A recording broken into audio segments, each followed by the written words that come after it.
దేవుని నామమునకు మహిమ కలుగునుగాక. ప్రభునందు ప్రియులరా, మన ప్రభువు రక్షకుడునైన క్రీస్తు యేసు పరిశుద్ధ నామంలో మీ అందరికీ శుభములు.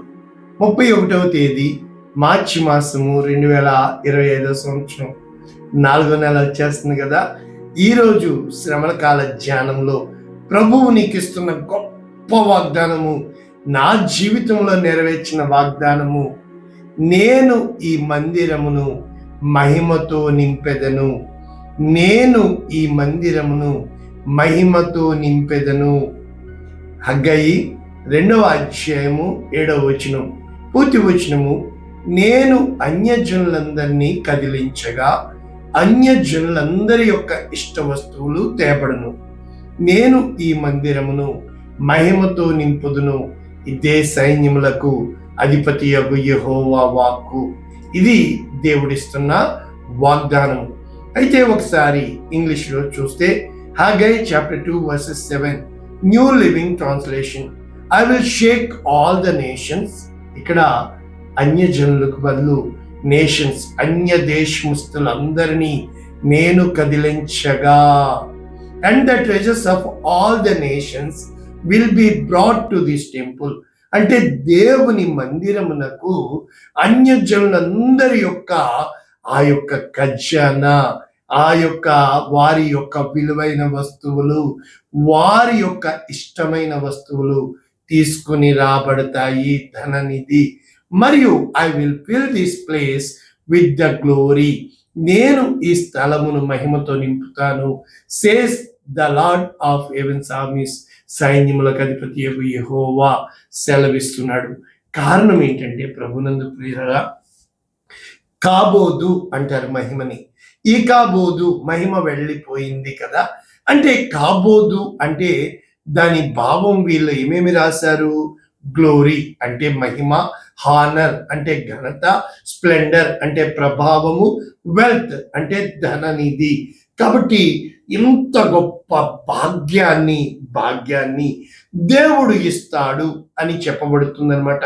అంటే దీని యొక్క గ్రీక్ వర్డ్ వాళ్ళు ఏ విధముగా దీన్ని రాయడానికి ప్రయత్నించారంటే డోక్సా అనే దానికి గ్లోరీ అంటే రిఫ్లెక్టింగ్ ద క్రైస్ట్, అంటే క్రీస్తు మహిమను వెల్లడి చేసేదిగా. కాబట్టి డోక్సా అని గ్రీక్ లోను, కాబోదు అని చెప్పి హెబ్రూలోను రాయబడుతున్నట్లు చూస్తున్నాం. ఈ హగ్గయి గ్రంథము 2వ అధ్యాయం మనం చూసినప్పుడు మొత్తం 23 వచనాలు కలవు. వీరు పెట్టిన టైటిల్స్ ఏంటంటే the coming glory of God's house, అంటే దేవుని మందిరమును ఏ విధముగా మహిమతో నింపబోతున్నాడు, మొదటి 9 వచనాలు. తర్వాత blessings for a defined people, అంటే ఎవరైతే తమని తాము అపవిత్రపరుచుకున్నారో వారిని తిరిగి దేవుడు దరి చేర్చుకొనుట, దీవించుట. 10వ వచనం నుంచి మనం చూసినప్పుడు 19 వరకు జెరుబ్బాబెల్ ద లార్డ్స్ సైనిటరీ, అంటే జెరుబ్బాబెలు దేవుని యొక్క ముద్ర ఉంగరము. 20 నుంచి మనము 23 వరకు చూడగలుగుతున్నాం. అయితే ప్రభునందు ప్రియులరా, ఈరోజు దేవుడు నీతో చెప్పుతున్న వాగ్దానము ఏమిటి అని మనము చూసినప్పుడు హగ్గయి గ్రంథము 2వ అధ్యాయం 19వ వచనం, పదే మన జీవితంలో ఏ స్థితికి వెళ్ళిపోతామంటే, కొట్లలో ధాన్యం ఉన్నదా? లేదు. ద్రాక్ష చెట్లైనను, అంజూరపు చెట్లైనను, దానిమ్మ చెట్లైనను, ఒలీవ చెట్లైనను ఫలించకపోయాను కదా. అంటే దేవుడు మనల్ని విడిచిపెట్టినప్పుడు, దేవుని మహిమ మన నుంచి వెళ్ళిపోయినప్పుడు, ఏ రోజు ఆదాము అవ్వలు పాపం చేశారో వారి మహిమ వస్త్రములు వెళ్ళిపోయినప్పుడు, వారు తాము దిగంబరులమని మనస్సు వారికి వచ్చినప్పుడు, వారి కన్నులు తెరవబడినప్పుడు భూమి గచ్చ పొదలు, ముండ్ల తుప్పలు ఇచ్చిందే. అంటే మన జీవితంలో ఫలభరితముగా ఉండాలంటే దేవుని మహిమతో నీవు నేను, దేవుని ఆత్మతో నీవు నేను నింపబడినప్పుడు ప్రభావము మన దగ్గరికి వస్తుంది. ప్రజలు మన దగ్గరికి వెతుక్కుంటూ వస్తారు. దేవుని యొక్క మందిరముగా నీవు నేను మారేటట్లుగా దేవుడు ఇష్టపడుతున్నాడు. మొట్టమొదట్లో మనకందరికీ తెలుసు, బలిపీఠము కట్టారు, తర్వాత ప్రత్యక్ష గుడారము, తర్వాత సొలొమోను దేవాలయము. కానీ ఈరోజు నీ హృదయాన్ని ఆయన దేవాలయముగా మార్చాలని ఇష్టపడుతున్నాడు. నీవున్న స్థలముని ఆయన తన సన్నిధిని నింపాలని ఇష్టపడుతున్నాడు. కనుక మళ్ళా చూద్దాం, కొట్లలో ధాన్యం ఉన్నదా? ద్రాక్ష చెట్లైనను, అంజూరపు చెట్లైనను, దానిమ్మ చెట్లైనను, ఒలీవ చెట్లైనను ఫలించకపోయాను కదా. అయితే ఇది మొదలుకొని నేను మిమ్మల్ని ఎవరైతే ఈరోజు వాగ్దానము కొరకు ఎదురు చూస్తున్నారో నీ దేవుడు నీతో చెప్తుంది, గతకాలపు సేవ గొల్గొతగిరి సేర, ఈ రోజు నుంచి నీ దేవుడు నీ చేయి పట్టుకున్నాడు. ఈ సంవత్సరము దేవుడు నిన్ను అత్యధికముగా సంతృప్తి పరచబోతున్నాడు, అత్యధికముగా ఆశీర్వదించబోతున్నాడు. కారణం ఏంటంటే 24వ దినమున పదే అంటే ఇప్పటి వరకు అన్యాయమైపోయిన నీవు, అంటే ఆకాశమును భూమిని కంపింపచేసిన దేవుడు, ఈ రోజున నీ దేవుడు నిన్ను ఏర్పరచుకొని ఉన్నాడు. కనుక నిన్ను ముద్ర ఉంగరముగా చేస్తాను అని చెప్తున్నాడు. కనుక ప్రభువునందు ప్రియులరా, ఇక్కడ చెప్పబడుతుంది ఏంటంటే, వారు వెళ్ళిన ఆ పరిస్థితుల గుండా, వారు వెళ్ళిన భయంకరమైన ఆ మార్గము గుండా తెలియకుండా మేము ఈ హగ్గై గ్రంథము, ఈ యొక్క లేఖనాలు, వాక్యాలు మరి మేము ఎంచుకున్నప్పుడు, ఒకానొక చోట ఈ సంఘము ప్రారంభించాలని వెళ్ళినప్పుడు ఈ కార్యాలన్నీ నా జీవితంలో జరిగినాయి. అయితే ఇప్పుడు అనుభవముతో విడిచిపెట్టబడిన స్థితిలో దేవుని యొక్క గొప్ప కార్యమును చూచిన వాడిగా, ఆయన కొరకు కనిపెట్టుకుని వారెవ్వరిని ఆయన విడిచిపెట్టడు అను విధముగా ఇక్కడ హగ్గై గ్రంథం 2వ అధ్యాయం 4వ వచనం, జెరుబ్బాబెలు ధైర్యము తెచ్చుకోము. నెంబర్ 1, ప్రధాన యాజకుడగు యెహోజాదాకు కుమారుడైన యెహోషువ ధైర్యము తెచ్చుకోము. దేశములోనున్న సమస్త జనులారా ధైర్యము తెచ్చుకుని పని జరిగించుడి, నేను మీకు తోడుగా ఉన్నాను. అంటే ఇంతమందిని ధైర్యపరచాలి అంటే గుండె దిగజారిపోయిన పరిస్థితుల గుండా, అవమానముల గుండా, ఒంటరిగా విడిచిపెట్టబడిన స్థితిలో మనము ప్రయాణించబడవలసిన స్థితి వచ్చినప్పుడు ఆయన చెబుతా ఉంటాడు, నా ఆత్మ మీ మధ్య ఉన్నది కనుక భయపడకుడి. కనుక ప్రభువునందు ప్రియరా, ఈ సమయంలో చెప్పబడుతున్న వాగ్దానం ఏంటంటే, ఈ రోజు నీవు అన్యాయం అయిపోయావా? ఈ రోజు నీవు వట్టి చేతులతో నింపబడ్డా, అంటే విడిచిపెట్టబడ్డావా? ఎవ్వరూ నిన్ను ఆదరించువారు లేరా? నా జీవితంలో నేను రుచి చూచి నా దేవుడు గొప్పవాడని, వెండి నాది, బంగారం నాది, సైన్యము నాది, భూమి నాది, ఆకాశము నాది, దాని నివాసులు. కనుక అంతకు ముందు నీవు కట్టిన మందిరము కంటే ఇప్పుడు దేవుడు కట్టించబోవు మందిరము గొప్పదని ఆ యొక్క మందిరమును మహిమతో నింపేవాడిగా దేవుడు నీకు నాకు తెలియపరుస్తున్నట్లుగా మనము చూడగలుగుతున్నాం.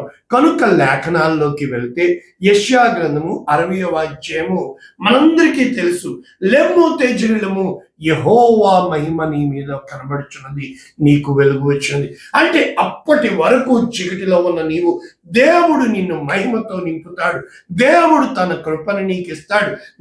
నమ్మకమైన మంచి దాసుడా, నేను నిన్ను భయంకరమైన మార్గము గుండా నడిపించినప్పటికీ నీవు నా మీదే మనసు పెట్టుకుని నా కొరకే ఎదురు చూచావు కనుక అని చెబుతూ, నీవు చూచి ప్రకాశిస్తావు, నీ గుండె కొట్టుకొని ఉప్పొంగును, సముద్ర వ్యాపారము నీ వైపు త్రిప్పబడును, జనముల ఐశ్వర్యము నీ ఎత్తుకు వచ్చును. కారణం ఏంటో తెలుసా? వీరందరూ ఎందుకు వస్తున్నారో తెలుసా? దేవుని యొక్క వాక్యం సెలవిస్తుంది, నేను నా బలిపీఠమును, నేను నా శృంగార మందిరమును శృంగారించిన, అంటే దేవుడు తిరిగి తన మహిమతో నిన్ను నింపుతాడు కనుక. కాబట్టి ఇక్కడ ఇంకొకసారి చెప్పబడుతుంది, వారందరూ నీ దగ్గరికి వస్తారు, వారు నీ మీద ఉపచారం చేస్తారు. కారణం ఏంటంటే, నేను కోపపడి నిన్ను కొట్టి తిని కానీ కటాక్షించి నీ మీద జాలి పడుచున్నాను. కాబట్టి రాజుల భాగ్యము నీ యొద్దకు తేబడుతుంది, జనముల భాగ్యము నీ వద్దకు తేబడుతుంది. ఇంకా చెప్పబడుతున్నాడు, నిన్ను సేవించనొల్లని జనము ఉండదు. కారణం ఏంటో తెలుసా? నా పరిశుద్ధ ఆలయపు అలంకారము నిమిత్తమై అని చెబుతూ నా పాద స్థలమును మహిమపరచెదను. పదే పదే ఎప్పుడైతే నీవు దేవుని గణపరిచేవాడుగా ఉంటావో, దేవుని స్తుతించేవాడు, మనం పదే పదే నిందిస్తూ ఉంటాం.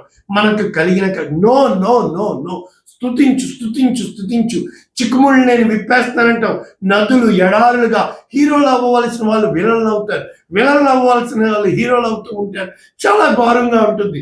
ఏ రోజు దేవుడు నీ పాపాన్ని బయటపెట్టడు, దేవుడు నిన్ను అవమానానికి అప్పగించడు. మనుషులు అటు ఇటు మారిపోతూ ఉంటారు. ఇక్కడ జకర్యా గ్రంథము 2వ అధ్యాయంలో ఏ విధంగా ఉంటుందంటే, the glory has send me, అంటే దేవుని మహిమ నన్ను పంపి ఉన్నాడు అని చెబుతూ జకర్యా గ్రంథం 2వ అధ్యాయం 8వ వచనం, యెహోవా సైన్యములకు అధిపతి యగు దేవుడు సెలవిచ్చినదేమనగా, నిన్ను ముట్టినవాడు నా కన్ను గుడ్డును ముట్టినవాడు. కాబట్టి ఆయన నీ ద్వారా ఘనత తెచ్చుకోవాలంటే, ఎవరెవరైతే నీకు విరోధంగా మాట్లాడతారో దేవుడు తన మహిమను పంపించి ఆయన నీ యొద్దకు వచ్చి నీతో నివాసము చేస్తాడు. నీవు సంతోషముతో ఆయన్ని స్తుతించు. అప్పుడు నిన్ను బట్టి అన్యజనులందరూ కూడా దేవుని మహిమ చూచేవారుగా, ఎందుకు? మీరు నాకు జనులవుతారు, నేను మీ మధ్య నివాసము చేస్తాను. కాబట్టి ప్రభునందు ప్రియులారా, మనము ఈ వాక్యాలు, ఈ లేఖనాలు అన్ని యెషయా గ్రంథము 66వ అధ్యాయము 10వ వచనం నుంచి ఇక్కడ కూడా ఏం చెప్తున్నాడు? ఆకాశము ఆలకించుము, భూమి చెవియొగ్గుమని మొదలుపెట్టి, అంటే ఆకాశము నా సింహాసనము, భూమి నా పాదపీఠం. అయితే దేవుడు ఎవరిని దృష్టిస్తాడు? ఎవరు విరిగి నలిగిన హృదయాలు గలవారై ఆయన మాటకు భయపడి ఆయన వైపు చూచి ఆయన కోసం వెతికేవారుగా, ఆయన కోసం పోటపడేవారుగా, ఆయన కోసం నింద అనుభవించేవారుగా, ఆయన పెట్టిన చోట ఉండి ఆయన నడిపిస్తున్న మార్గములో ప్రయాణం చేసినప్పుడు, అప్పుడు చెప్తున్నాడు, యెరూషలేమును ప్రేమించు వాళ్ళారా, మీరందరూ ఆమెతో సంతోషించుడి, ఆనందించుడి. ఆమెను బట్టి దుఃఖించు వాళ్ళారా, మీరందరూ ఆమెతో ఉత్సాహించుడి అని చెబుతూ ఆదరణకరమైన ఆమె స్తన్యమును మీరు కుడిచి, అంటే ఇంగ్లీష్లో బ్రెస్ట్ మిల్క్, అంటే మీరు మిమ్మల్ని పాలు తాగే వారిగా ఆ విధముగా నేను ఎత్తుకుని ఆనందింప చేస్తాను, ఆమె మహిమ అతిశయము అనుభవిస్తారు అని చెబుతూ ఎలాగా జీవిస్తానంటున్నాడు? నది వలె సమాధానము, నదులు నీ దగ్గరికి సమాధానమును వెతుక్కుంటూ వస్తాయి. జనముల ఐశ్వర్యము నీ మీదకి ఆ సముద్రంలో తేలియాడుతూ నీ దగ్గరికి వచ్చి వాళ్తూ ఉంటుంది. అబ్బా, దేవుని యొక్క అంటే పొల్లిపారు జల ప్రవాహము వలె దేవుడు నీ దగ్గరికి నీవు ఉన్న చోటికి తీసుకొచ్చేవాడుగా నా జీవితంలో నేను చూశాను. నేను బెట్ కట్టాను, నేను ఉన్న చోటే ఉంటాను. నాకు దేవుడు ఆయన నన్నుగానే దీవిస్తాడు. కనుక మీరు చంకను ఎత్తుకొనబడిదరు, మోకాళ్ళ మీద ఆడింపబడిదరు. ఎలాగ ఆదరిస్తానంటున్నాడు తెలుసా? ఒకని తల్లి వానిని ఆదరించినట్లు నేను మిమ్మును ఆదరించెదను. మీరు ఎక్కడ ఉన్నారో అక్కడే మిమ్మల్ని నేను ఆదరిస్తాను. కనుక ఎలాగ తన యొక్క కృపనిస్తాడంటే, నీ హృదయములు ఉల్లసించేవిగా, మీ ఎముకలు లేత గడ్డి వలె, మళ్ళా పక్షిరాజు యవ్వనము వలె నిన్ను దేవుడు తన యొక్క కృపతో, సంతోషముతో, సమాధానంతో, ప్రేమతో నింపుతాడు. అయితే ఎవరైతే నీకు విరోధముగా ఉన్నారో దేవుడు వారికి ప్రతీకారము చేయు దేవుడుగా, మహాకోపంతో ప్రతిఫలము ఇచ్చువాడిగా, అంటే దేవుడు విడిచిపెట్టినప్పుడు మనుషులం కదా, మనం కూడా నటించేవారుగా ఉంటాం. ఎంతగానో ఆ మనిషిని చూస్తే పాపం అన్నట్లుగా అయిపోతాం. నా జీవితంలో నేను అనుభవముల గుండా వచ్చి ఉన్నాను. ఎంతగా మనుషులు నటిస్తారంటే, నీ దగ్గర ఏమన్నా అవసరం ఉంటేనే వస్తారు, లేకపోతే వారు రారు. కనుక ప్రభువునందు ప్రియులరా, ఇటువంటి గొప్ప వాక్యాలు, గొప్ప వాగ్దానాలు కావాలి అనంటే నేను నేర్చుకుని మీకు నేర్పిస్తుంది, దేవుని కోసం వెతకండి, దేవుని నమ్మండి, మనుషుల్ని నమ్మకండి, దేవునికి ఇష్టమైన వారిగా అవ్వండి. ఈరోజు నీకు కష్టమైపోతారు అందరూ కూడా, కానీ నువ్వు ఎప్పుడైతే దేవుని వైపు చూస్తావో వీళ్ళందరూ వచ్చి నీ పాదముల మీద సాగిల పడేవారుగా, నీ దేవుడు నిన్ను హెచ్చించేవాడిగా, నీ దేవుడు నిన్ను నిలబెట్టేవాడిగా, నీ దేవుడు నీతో ఉన్నాడని రుజువు చేసే దేవుడు నా దేవుడు.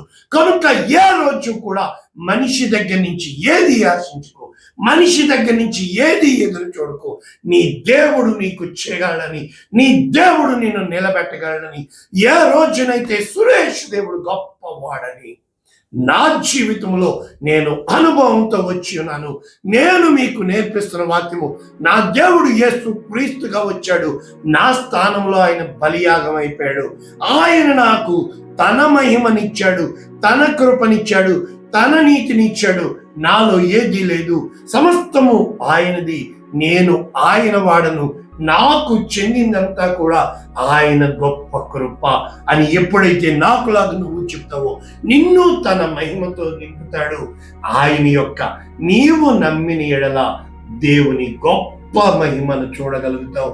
ఆ లాజరుని మూతులలోంచి లేపిన వాడు నీ జీవితంలో ఆ యొక్క దిగజారిపోయిన స్థితి నుంచి, కుంగిన స్థితి నుంచి దేవుడు నిన్ను లేవనెత్తి పక్షి రాజు యవ్వనము వలె నీ యవ్వనము క్రొత్త జరుగుతున్నట్లు దేవుడు నిన్ను మేలుతో తృప్తిపరిచి అందరికంటే ఉన్నతమైన స్థితిలో నీ దేవుడు పెడతాడని మరి ఒకసారి నేను అనుభవంతో వచ్చాను.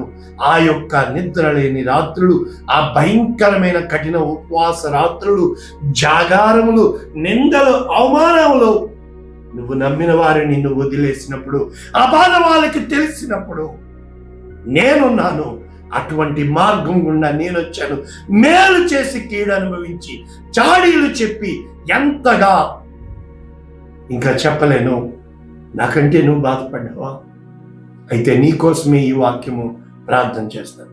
పరిశుద్ధుడా, ప్రేమ కలిగిన తండ్రి, నిత్యముగా నీవు నీ మహిమతో నింపేవాడవని, మంటి ఘటములలో ఈ మహిమ ఐశ్వర్యము కలదని, అలనాడు సొలొమోను కట్టిన మందిరాన్ని నీ మహిమతో నింపిన దేవుడవని, మరి నిశ్చయముగా తండ్రి మా హృదయాలు నీ మహిమతో నింపబడులాగన, మా చేతుల ద్వారా నీ మహిమ కార్యములు జరుగులాగన, మా హృదయము నీకు పెనవేసుకుని పోయే హృదయముగా నజరుడైన యేసు నామములో వాక్యం వింటున్న ఒక్కొక్కరిని నీ మహిమతో నింపమని యేసు శ్రేష్టమైన నామమును దీవించి ఆశీర్వదించి మీ నమ్మకమైన చేతులకు అప్పగిస్తున్నాము తండ్రి.